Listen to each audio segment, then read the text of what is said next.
ರಾಜಧಾನಿ ಬೆಂಗಳೂರಿನ ಪೊಲೀಸ್ ಠಾಣೆಯಲ್ಲಿ ಲಾಕಪ್ ಡೆತ್. ವಿವೇಕನಗರ ಪೊಲೀಸರ ಮೇಲೆ ಕೇಳಿ ಬಂತು ಗಂಭೀರ ಆರೋಪ. ಕಸ್ಟಡಿಯಲ್ಲಿ ಇದ್ದಾಗ ಹಲ್ಲೆ ಮಾಡಿದ್ದು, ಆ ಬಳಿಕ ಸಾವನ್ನಪ್ಪಿರುವಂತಿದ್ದು.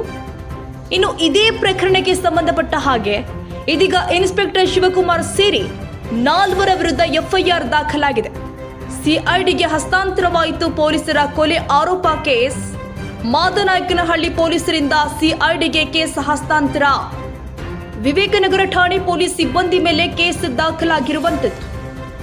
ಸೊಂಡೇನಹಳ್ಳಿಯ ನಿವಾಸಿ ದರ್ಶನ್ ಸಾವಿಗೆ ಕಾರಣರಾದ ಪೊಲೀಸರು. ವಿವೇಕನಗರ ಪೊಲೀಸ್ ಠಾಣೆಯ ಸಿಬ್ಬಂದಿ ಮೇಲೆ ಕೇಳಿ ಬರ್ತಾ ಇದೆ ಗಂಭೀರ ಆರೋಪ. ನೋಡಿ, ಬೆಂಗಳೂರಲ್ಲಿ ಆರೋಪಿಯನ್ನ ಪೊಲೀಸರು ಲಾಕಪ್ ಡೆತ್ ಮಾಡಿಬಿಟ್ಟಿದ್ದಾರೆ ಅನ್ನುವಂತಹ ಆರೋಪ ಇದೀಗ ಕೇಳಿ ಬರ್ತಾ ಇದೆ.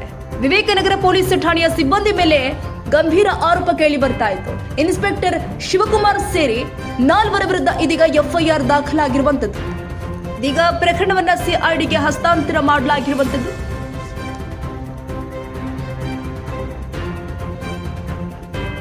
ಇನ್ಸ್ಪೆಕ್ಟರ್ ಶಿವಕುಮಾರ್ ಸೇರಿ 4 ಮೇಲೆ ದಾಖಲಾಗಿದ್ದ ಎಫ್ಐಆರ್. ವಿವೇಕನಗರ ಠಾಣೆ ಪೊಲೀಸ್ ಸಿಬ್ಬಂದಿ ಮೇಲೆ ಕೇಸ್ ದಾಖಲಾಗಿರುವಂತದ್ದು. ಸೊಂಡೇನಹಳ್ಳಿಯ ನಿವಾಸಿ ದರ್ಶನ್ ಸಾವಿಗೆ ಪೊಲೀಸರು ಕಾರಣವಾದ್ರ.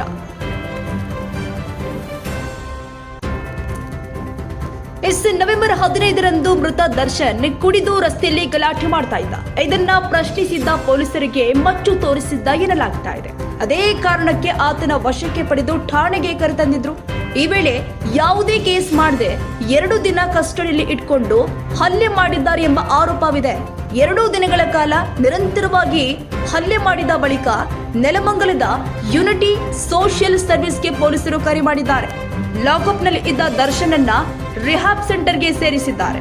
ರಿಹ್ಯಾಬ್ ಸೆಂಟರ್ನಲ್ಲಿ ಸೂಕ್ತ ಚಿಕಿತ್ಸೆ ಸಿಗದೆ ಮೃತಪಟ್ಟಿದ್ದಾನೆ. ಇನ್ನು ಮೊನ್ನೆ ದರ್ಶನ್ ಮೃತಪಟ್ಟಿದ್ದು ಮರಣೋತ್ತರ ಪರೀಕ್ಷೆ ವೇಳೆ ಹಲ್ಲೆ ನಡೆದಿರೋದು ಬೆಳಕಿಗೆ ಬಂದಿರುವಂತದ್ದು. ಆ ನಿಟ್ಟಿನಲ್ಲಿ ಕೊಲೆ ಪ್ರಕರಣ ದಾಖಲಿಸಿಕೊಂಡು ಇದೀಗ ತನಿಖೆ ಆರಂಭವಾಗಿದೆ.